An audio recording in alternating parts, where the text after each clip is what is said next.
Hey everybody, AcedTyler here. Welcome back to Let's Play Diddy Kong Racing, and we are back to playing as Diddy Kong for this episode. And so, after completing all 4 of the trophy races in all the worlds, and making all the worlds complete in the process, what would be the last thing that we need to do after all that's done? We can just head over to where that signpost is, and, I don't know. What do we do? Well, let's just run over here, and, oh, what's going on here now? And what exactly are we driving to? What does this lighthouse have to do with it? Well, why are we heading towards the lighthouse anyway? Or is this like some kind of special thing for it? Or something? I don't know. We'll have to see. Oh, what's going on now? Whoa, what the hell? Oh, shit!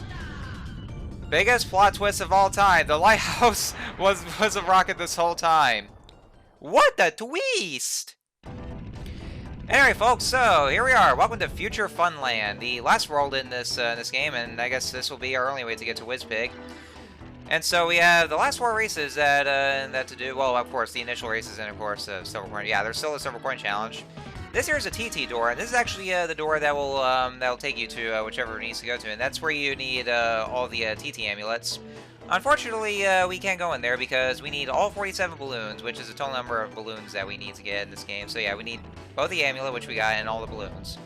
And it also does have a trophy race, which of course it's actually optional this time because because now trophy race, well, even though all the other trophies are required for you to beat this game, this one is actually entirely optional, so it's mainly just for bragging rights, but that one I'm actually still going to cover for, well, you know, the bonus episode.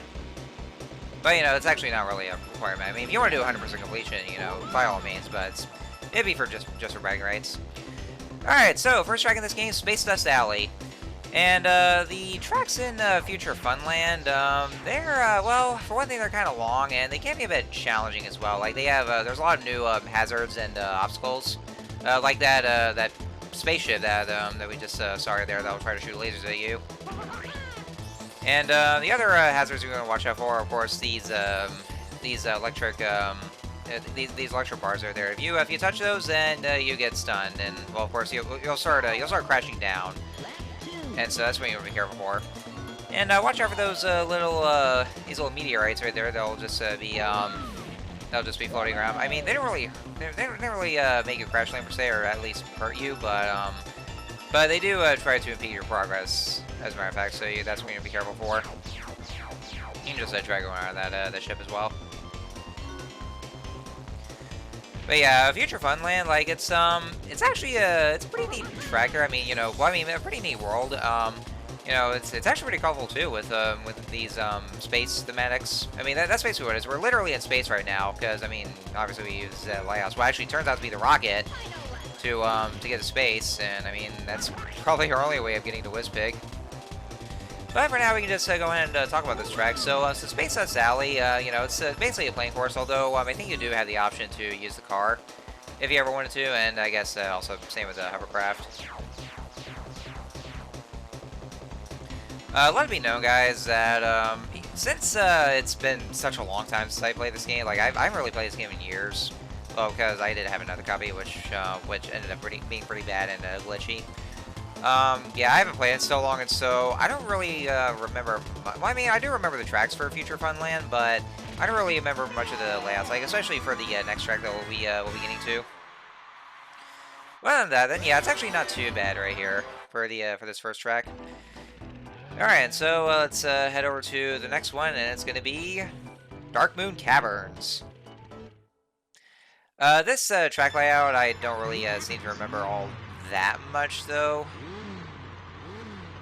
But I actually do kind of fuck up a couple of times. But yeah, also let me know that it's a very long track. You know, probably one of the longest ones in this game, I would say. And so, Dark Moon Caverns. The only couple of things that you want to watch out for are the lasers that will try to, well, those beams I'll shoot at you. You're like pew pew. It's literally what it is. Yeah, there's some obstacles in which I actually got to screw, but like, you know, some of these are pretty. Oh yeah, and also sorry about what you just had to see there. I kind of lost my way there, and I wasn't really paying attention to the arrows that are pointing at you, but well, just pointing to the direction you need to go. But yeah, because of that, I didn't know like which way I was going because Because all the tunnel here is like all in the red, and it's kind of hard to navigate through. Because I mean, they all seem to blend in as well, so it's kind of hard to notice. And he's got a couple loop-de-loops that we see here. Oh yeah, by the way, so yeah, Drumstick is joining us for this race. So yeah, since like after we unlocked him in the last episode, then he'll be one of your AI opponents for the races. So yeah, there's like I said, there's actually 2 unlockable characters, like Drumstick being one of them, and another one of which I'll probably save for the bonus episode we'll be doing, which of course.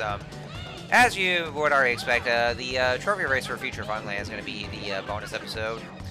And, well, I'll probably just save for, for what other kind of character I'm going to be playing as. But yeah, Drumstick, I would say you also might want to watch out for because he's very good. Like, he's very fast. And, I mean, he may be a bit, I mean, he's been a bit, well, I mean, probably a bit clunky as far as steering, but he's very fast. Did I say clunky? I guess you say clucky. Okay, that was... I don't know what I was right there, so... But yeah, other than that, then, yeah, Drumstick is one of our AI racers, so we have our, everyone's favorite racing cock here. Let's see what else. What was I gonna say? I think there's... Oh, yeah, you know what? One thing I do want to say, though, his name's Drumstick. Isn't that, like... Why is the chicken called Drumstick? That's, like... That's kind of food in which after you marinate and then you just cook that chicken and you just make those chicken legs, or what they're called, drumsticks. That's kind of a cryptic name to give them. It's very much like calling the cheap sushi in Paper Mario. And with that was it for Dark Moon Cavern. So yeah, it was kind of a long track, but I did kind of fuck up there because I didn't really remember much of the track's layout. Also, yeah, they actually did play the credits theme for the track itself.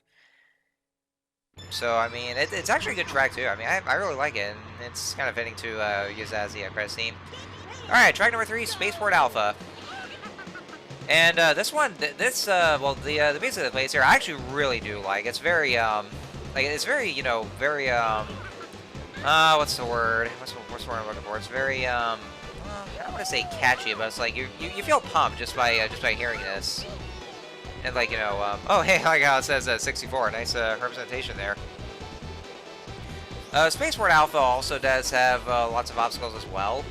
For one thing, there's these lasers that actually come right towards you, like from one of these here. There's like, nothing invisible. Well, I mean, from those pipes there.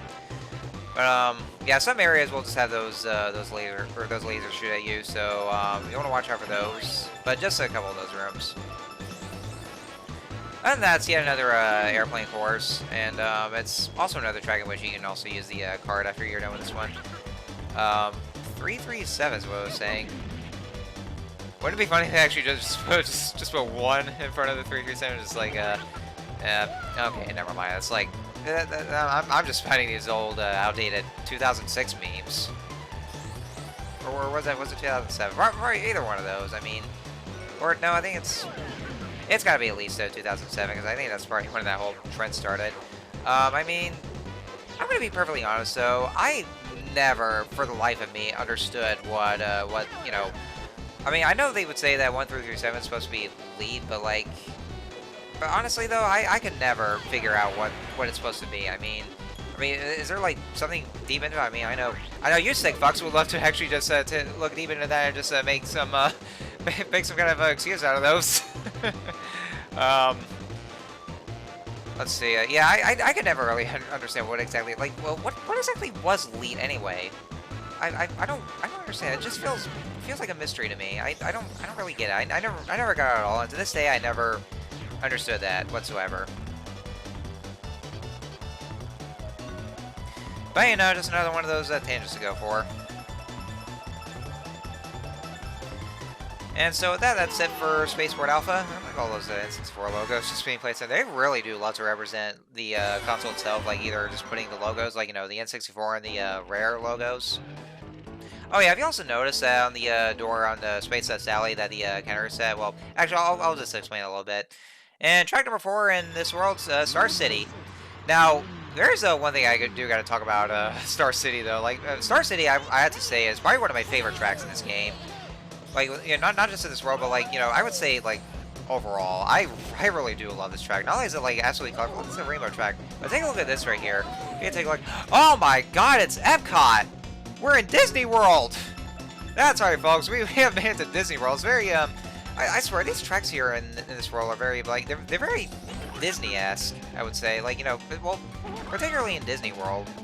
And I mean, it really does remind me of such. I mean, they really did take inspiration for that. Well, at least particularly in Epcot, because let's see, I think we have what was it? I think it was called Spaceship Earth, I believe it was what it was called. And I mean, like, it's very much like the entryway where we have those you know, those futuristic areas, and then we have the rest of the world to explore. Well, I mean, like representations of the world. Oh yeah, be careful not to follow this track here, because if you do that, you'll have to go back up and just continue onwards. But yeah, that's literally the way that, like like this place is. As a matter of fact, speaking of which, to those of you guys who might not have heard, there was this other game called Mickey Speedway USA, and strangely enough, like very surprisingly enough, that game was also it was also a Rare product. Yeah, like Disney actually got in contact with Rare of all people, or, you know, or Rareware at the time, and so that's how they got to developing the game. And like, and not only that though, but it also runs in the exact same engine as Diddy Kong Racing itself.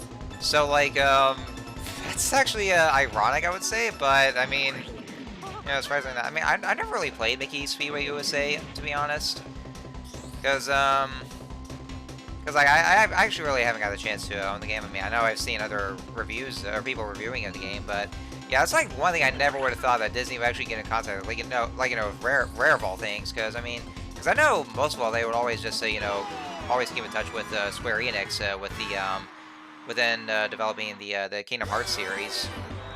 But yeah, that was Star City. It's a pretty fun track, I would say. I really do enjoy it. Alright, so that's the reason why went back to the number of balloons that we need for those other tracks. That's because, ladies and gentlemen, we have got to do the Silver Coin Challenge. But there's actually no mid-boss this time to actually to do first. So yeah, after those tracks are done, then we can go straight to the Silver Coin Challenge. And God damn. I'll talk about it once we get to it. So next time we'll be doing that. So until then, see you guys later.